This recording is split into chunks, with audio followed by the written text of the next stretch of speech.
Les listes électorales pour les élections régionales du 6 décembre sont disponibles. Le directeur général des élections, Éric Essousset, a annoncé le 22 septembre 2020 que ces listes sont consultables dans les agences départementales d'Elections Cameroun. Elles se composent de 24 000 conseillers municipaux et chefs traditionnels de premier, deuxième et troisième degré.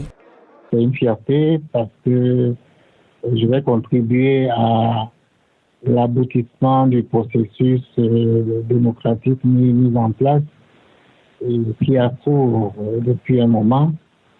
Donc la chaîne va être bouclée avec ces régionales-là. La disposition des futurs conseillers régionaux, c'est d'être disponible, d'être à l'écoute et bien connaître le terrain parce que ce ne sont pas les besoins qui manquent.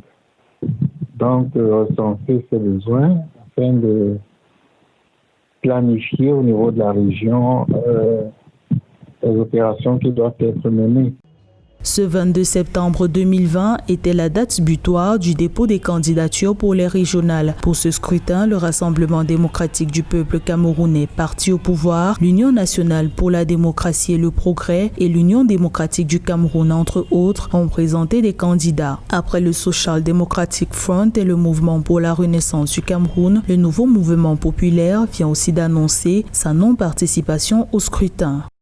Nous sommes à la première génération du processus réel de décentralisation dans notre pays. Nous, au NMP, sommes dans cette dynamique d'approfondissement et d'expérimentation du processus pour booster le plus loin possible la gouvernance locale dans notre pays. Le NMP ne prendra pas part à ces élections parce qu'en tant que parti politique, elles n'ont pas d'enjeu électoral particulier.